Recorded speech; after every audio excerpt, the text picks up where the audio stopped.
The following is a recording of a live questions and answers session with Chris McCann that took place on Friday, October 16th, 2015. Hello, everyone, and welcome to a pre-recorded eBible Fellowship's questions and answers time. This program is designed to interact with you with your questions and comments related to the Bible, and we'll try to respond as well as possible by going to the Bible. And so, with our Bibles at the ready, it's now time to turn things over to our speaker for this pre-recorded questions and answers time, and say hello to Chris McCann. Good evening, everyone, and welcome to eBible Fellowship's Friday night question and answer program. Tonight, we're going to take a look at the Bible with any questions or comments that anyone may have. And each person is invited to share by contacting us in one of the ways we just mentioned, and we'll be glad to take your call, and I'll try to respond by going to the Bible, as the Bible is God's holy word. Before we do that, I'd like to begin with, before we open up the room for the people on the phone, I'd like to begin with a question that came in through Pal Talk a few days ago. And the question is, I find so many unsafe people asking, why do we Christians search and look for a date of our Lord's return and not just wait it out? Can you please explain how we are to address such questions? Thank you, and God bless and guide you. Well, this is a good question. It's a very timely question. Well, let me just say this, that the child of God searches the Bible for truth. That's the number one thing that we search the Bible for. And it's I think significant that when we go to the Bible and we go verse by verse through the Bible, that all sorts of things open up, all kinds of information. If you remember, Mr. Camping was going verse by verse through the book of Jeremiah. And it was originally the book of Acts. And he learned, when he got towards the later chapters of the book of Acts, information concerning the end of the church age. And you see, that's how God works. We go to the Bible, and when you go verse by verse, you're confronted with just about every kind of doctrine that the Bible teaches, because you're not picking and choosing. You're not determining, well, this is the topics that I want to address, or that I'm familiar with, or that I like. And that's what a lot of pastors do. And they especially pick topics that are in line with their particular denominational position. And so they'll have a topical study. They'll pick the topic of God's love one Sunday, and they'll pick the topic of giving the next Sunday, and they'll pick the topic of marriage and loving your wife the following Sunday.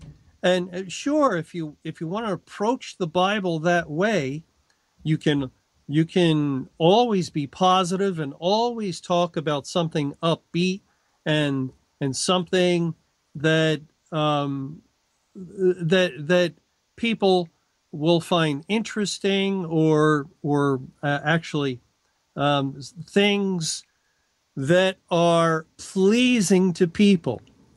Anybody can do that. When you do topical Bible studies, you can focus on certain areas and avoid other areas that are not controversial, areas that do not offend, areas that would not put you in a position where, all right, my church holds to this position, and yet these scriptures teach against it, and so you have to walk like a high wire act, maneuvering, trying to maintain your church's denominational stance while addressing the verses, and that's a very uncomfortable position to be in. And so overwhelmingly, pastors today teach what their congregation expects and often wants to hear. And so they will follow the topical framework when doing Bible study. But when you go verse by verse, you cannot do that. You cannot do that. You're going to come across verses that will lead you in every direction imaginable that the Bible speaks of. And so Mr. Camping came across information in the book of Acts concerning the end of the church age, and other information that related to a timeline of history and so forth. And there's another biblical principle that really we should talk about, which is that when a child of God, when one of God's elect learns information from the Bible, they are obligated to share that information. In other words, we do not go to the Bible to find out things and then keep it to ourselves. That goes contrary to the nature of the child of God. But we share what we learn. And so when you put this together, when you just go to the Bible and you're not really especially looking for anything, like you have your topic in mind, but if you go verse by verse, you have to deal with all kinds of topics. For example, we're, Lord willing, soon going to study the book of Genesis. Well, yes, we want to learn about the biblical calendar of history and information concerning after the door was shut on the ark and so forth. But we're going to have to talk about creation in the beginning, God. We're going to have to talk about the nature of God, the person of God, his eternal characteristics, and so forth. And we're going to have to look at everything found, the fall of man into sin, the effects of sin on the creation, and so forth. We don't avoid it. We go through each verse that way, and therefore we learn about many different things, and that's the best way of studying the Bible. We're not going to pick and choose. And right now, it's amazing how many people want to impress upon eBible and are saying to us directly, do not study information concerning timelines, or do not study information concerning dates. Stop doing that. And I just wonder, why do so many people in the world and so many people in the church want us to stop doing it? Why the pressure? Why the tremendous pressure? Stop looking in that direction. And I'm sorry, but when you're a child of God, you go to the Bible, and what God opens up to you, that is what you must speak. And the minute we say, well, I'm going to go to the Bible, but if I learn something in a certain area, I'm not going to speak it, then we're no different than a church or that's part of a denomination that says, well, my denominational stance is concerning election, or concerning this, or concerning the other thing, and therefore, if I learn something contrary to that, well, I'm going to have to eat my words and not speak about that, lest I can't be a pastor or a minister in this church any longer. And you see, they have all sorts of constraints that are placed upon them. You can go so far, but no further.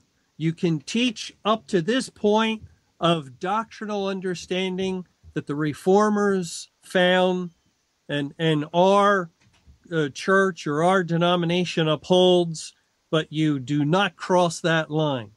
And no, we cannot put constraints of any kind upon us when studying the Bible. And when people of the world or people of the church attempt to do that, that's typical. It's typical. It's what has been done within every church in the world today. But by God's grace, we are not a church. eBible Fellowship is not a church in any sense, and we are not governed by church authority in any way for one big reason. There is no more church authority. God has ended the church age, and we're not governed certainly by the opinion or the mindset of the people of the world and what they would expect of us. They are not our authority, and the church is not our authority. And what people think or their opinion is not our authority. Our authority is the Bible. The Bible. And so that's why we turn to the Bible, and if God opens up more information, very well. And if he doesn't, well, that the granting of information comes from God, and we wouldn't understand anything unless God opened up our understanding. So we will continue to leave that in God's hands. Okay, let's go to our first caller tonight. Welcome to our Friday night question and answer program. Please go ahead with your call. Hi, Chris. Could you read Leviticus 23:34 and Deuteronomy 16:13? And Leviticus, let me just read a couple of these before I forget them. Leviticus 23:34, speak unto the children of Israel, saying, the 15th day of this 7th month shall be the Feast of Tabernacles for 7 days unto Jehovah. And then what's the other one? Deuteronomy 16:13. Okay, Deuteronomy 16:13 says, thou shalt observe the Feast of Tabernacles 7 days. After that thou hast gathered in thy corn and thy wine. And was that it, just those two? Yes. Could you explain them? Well, a little? These are verses where God is, he's laying down the timeline for the Feast of Tabernacles, that he tells us when it begins. 15th day of the 7th month, and he tells us how long it'll last. Of course, there's other information where he speaks of 7 days here, but we know that there's an 8th day, holy convocation, and the Bible teaches us there's a 9th day when people go home. They travel home on the 23rd day of the 7th month, and so we put all the information together. We see that this feast begins on the 15th and concludes on the 23rd. And this year, October 7th, 2015, had the underlying Hebrew calendar date of the 23rd day of the Hebrew 7th month, the last day of the Feast of Tabernacles. And it was one of the reasons why we were looking towards that date, as the likely end, because the Bible ties the phrase the last day together with the language of the last day of the world and the last day of tabernacles in two places. And that's one of several reasons why we're looking towards October 7th as the likely end of the world. But thank you for calling and Thank you, Chris. sharing. And let's go to our next caller. Welcome to our question and answer program. Please go ahead with your call. Good evening, Chris, and all good regards to Mrs. McCann also from all of us, I know.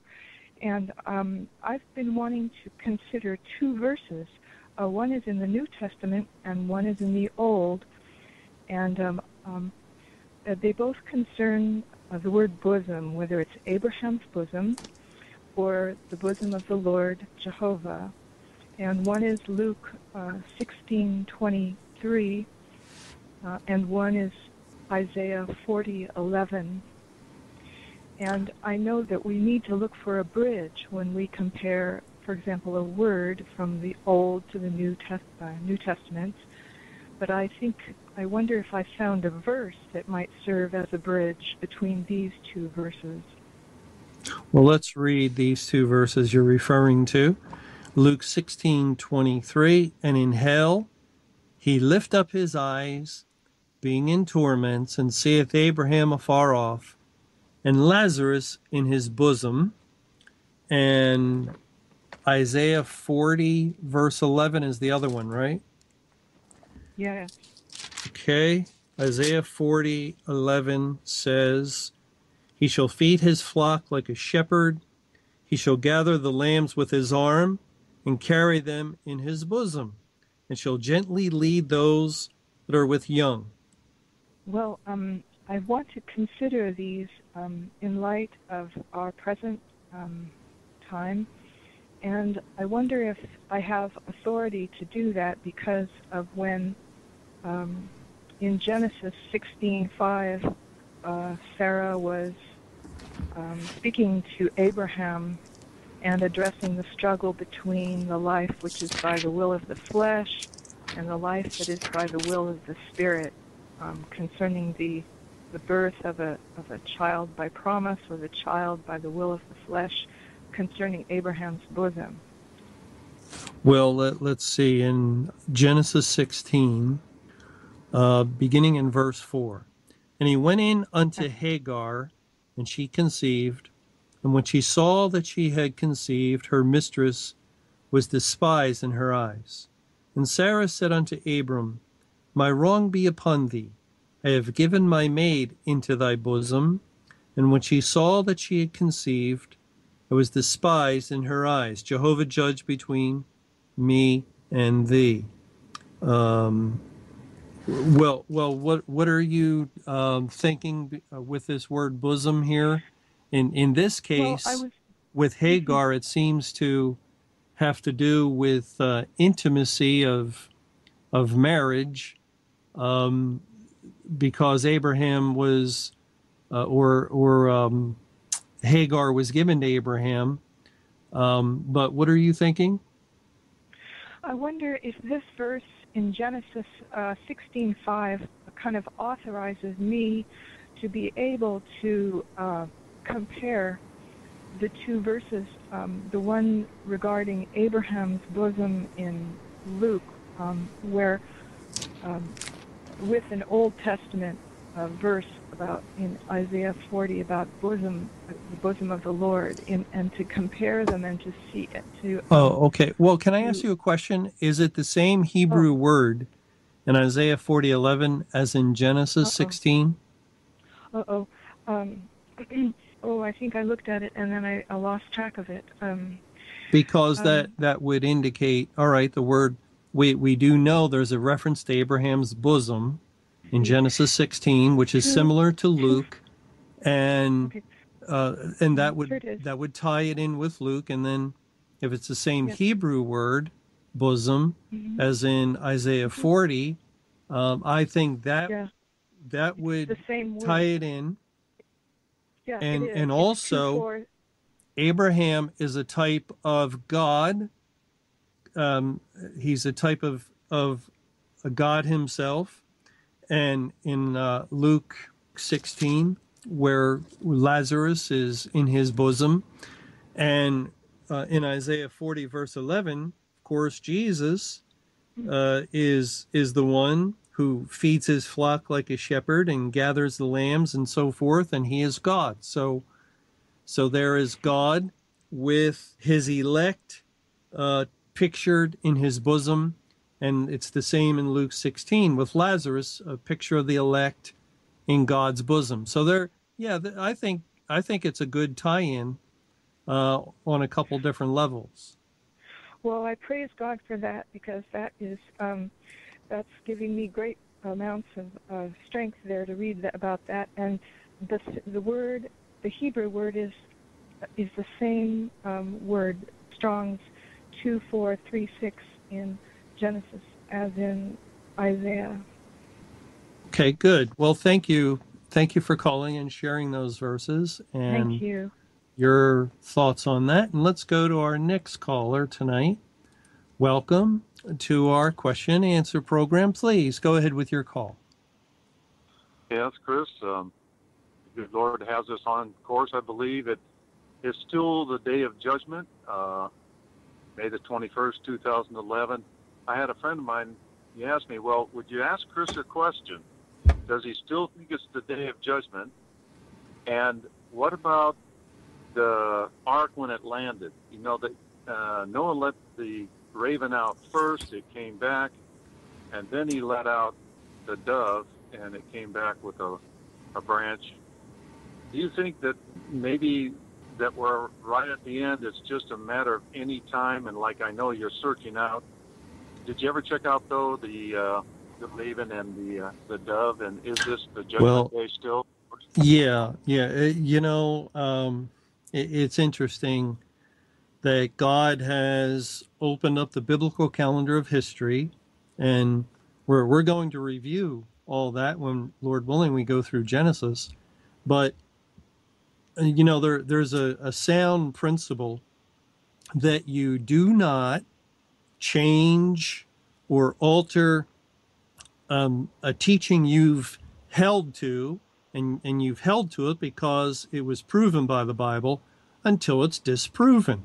That is, for instance, you can look at information at Scripture concerning anything in the Bible, and maybe you're learning something about a particular doctrine that is. Let's use the example of hell a few years ago, before Mr. Camping, before God opened up his understanding to realize that there is no place called hell, but God's punishment of the wicked is annihilation. Well, I'm sure before Mr. Camping came out, and I remember it was in November, I think 2009, with that understanding, I'm sure 2 weeks or 3 weeks prior to that, someone could have called the open forum about hell, and because he was still checking it out, he would have given the same answer he had given for many years. And unbeknownst to the listeners, he had probably already been studying it for several months, and maybe heading in that direction, but not quite there. So you do not drop an understanding until you've thoroughly checked out everything else that, compared all the scriptures necessary, make sure your conclusion harmonizes and so forth. And then when you've done all that, and by God's grace, now you're convinced, okay, then, all right, this is the direction we have to go in. And so looking at Judgment Day, the Bible and the biblical calendar of history, the Bible has been very clear that the church age is over. We have the timeline for the Great Tribulation. We have the day the door shut on the world, the day of transition. Very precise. The 8,400 days, the full exact 23 years, and so forth. And so we're going to review, but I don't see anything that says the world is not under judgment. The world is, according to the Bible, it is Judgment Day. It is the time when the door has shut. But again, we keep studying and searching. Now, the interesting thing about the after the flood account in Genesis chapter 8, with the waters of heaven poured out for 40 days, and God opened up the water from beneath, and water came from above, and the world was under the deluge for 150 days. In Genesis chapter 7, the word waters, the Hebrew word translated as waters, was used by God 9 times. And 9 is 3 times 3, indicating the purpose of God. 9 times. And in every place that it's used, it speaks of the waters increasing. The waters were upon the earth. The waters prevailed. The waters prevailed exceedingly. If you look at all 9 instances, the word waters is used. In Genesis chapter 7, it's always increasing. It's more and more, prevailing exceedingly. And then in Genesis chapter 8, the word waters is also used. And guess how many times? 9 times. And again, 3 times 3, indicating the purpose of God. And in every instance in Genesis chapter 8 that the word waters is used, it has in view decreasing. The waters were abated. The waters decreased in every instance. So Genesis 7, the waters are constantly increasing. And Genesis 8, every reference, and it's the same amount of references in 9 in chapter 8 as there were in chapter 7, to indicate God's purpose for the waters is decreasing, leaving the earth, getting more and more gradual, and until they're gone. Now, those waters typify the judgment of God. They relate to the Word of God, of course, but it was the water that was the means of the judgment, the expression of the wrath of God. And so God's wrath, his judgment on the world, increased for 5 months, from the 17th day of the 2nd month until the 17th day of the 7th month. They increased and grew and until they were 15 cubits above the highest mountain. And then God's judgment decreased for the rest of the time. Noah and his family and the creatures were in the ark. They kept going down and lower and lower and lower. And so we wonder, well, what is God telling us? We know these facts, that God judged the world of Noah's day, that through the flood, he destroyed everything with the breath of life. Everything outside the ark was dead that had the breath of life. And we also know that Noah and all those on board the ark are a type of all those that God saves. And Noah is a dual picture of God himself, but all within the ark were delivered. And so we can see a prolonged judgment.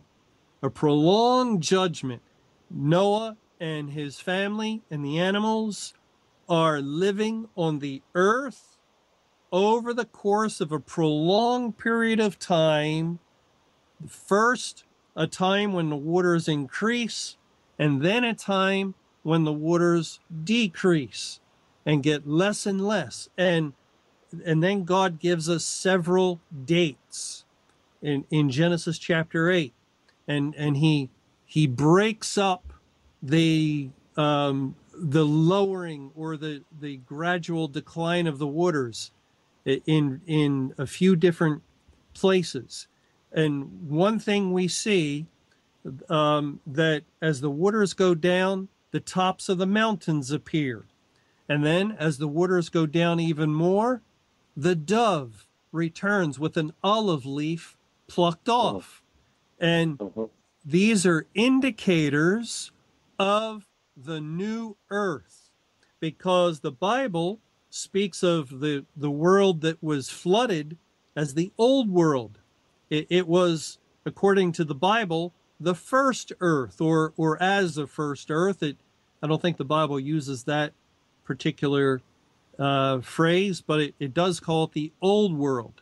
And so there was a new world coming.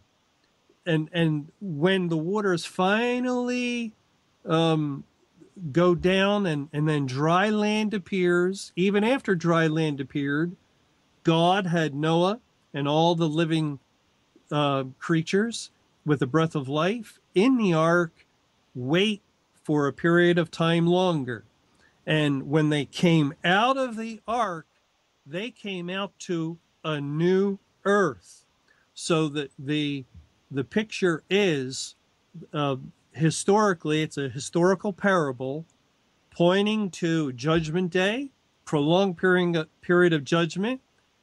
And over the course of that prolonged period of judgment, there are indicators, there are evidences of the new earth, the tops of the mountains, the olive leaf, the olive leaf, the promised land in Deuteronomy chapter 8 is a place of oil olive. The olive leaf is an indicator of the new earth.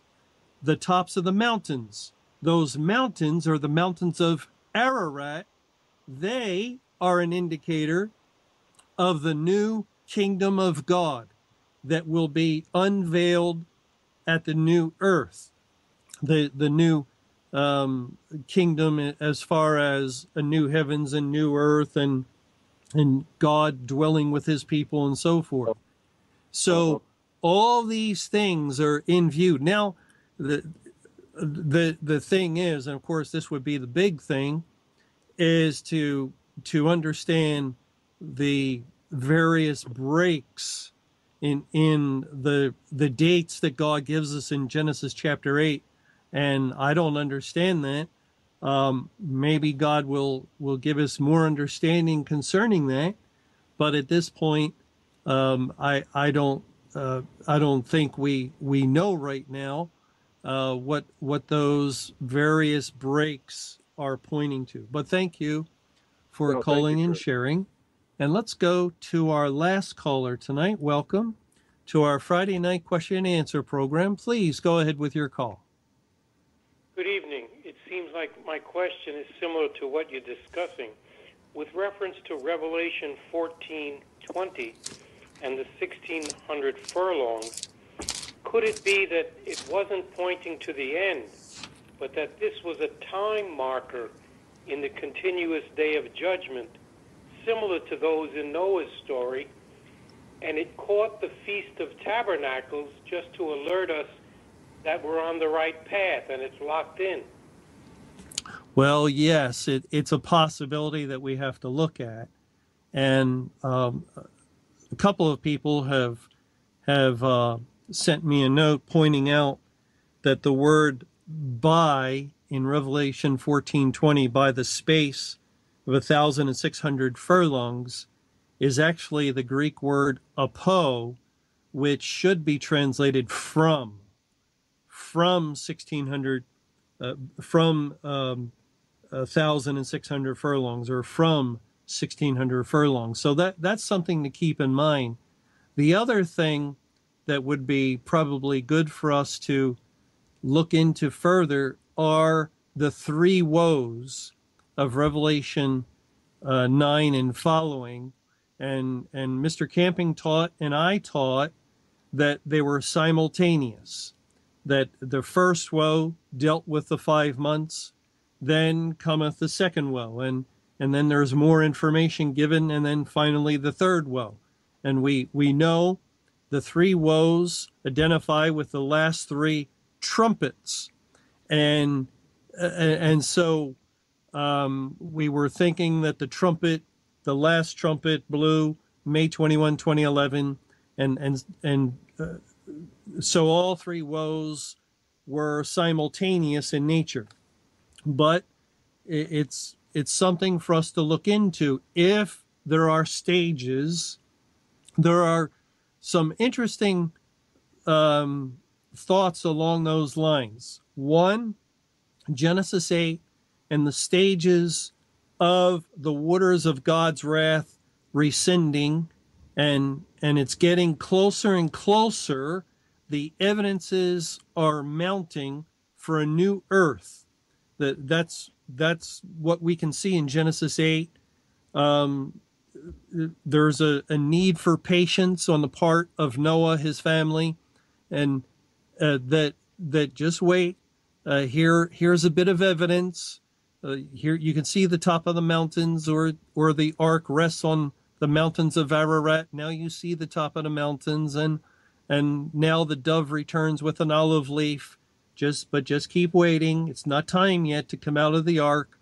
So there are evidences of stages of the conclusion of the judgment. That's one thing. Another thing is we followed or we had understanding of the 40-year wilderness sojourn as tying into the 1600 days concerning time of testing and judgment. Well, if we continue to follow the historical account, there's the deliverance from Egypt. There is the coming out of Egypt, which we can see how that relates to God saving all the elect prior to May 21. There's a time of testing of 40 years. And then they enter into the promised land of Canaan, but God says that he will not drive out the inhabitants all at once, but the word or the wording of the Bible is little by little I will drive them out. So there's a period of conquest of the land of Canaan, which represents the promised land, which is done little by little. And that would also give the idea of stages before you receive the completed promise, or you take ownership of the promised land. So those are some thoughts that can help us as we continue to study and pray for wisdom, that the Lord might give us understanding. But thank you for calling and for sharing your comment. And I would like to thank everyone for joining us tonight and for sharing your questions, comments, and especially the Bible verses we had an opportunity to read and consider. Lord willing, this coming Sunday, we'll have another question and answer program in our online fellowship time on Sunday afternoon, about 1:15 p.m. Eastern Time. But for now, I'll say good night, and may the Lord's perfect will be done. And thank you for joining us again for eBible Fellowship's Questions and Answers Time with your speaker, Chris McCann. You can join us for these questions and answers sessions Sunday afternoons following the Sunday studies and certain weeknights following the Monday through Friday studies. Check eBibleFellowship.com for the current schedule. Until next time, may the Lord's perfect will be done.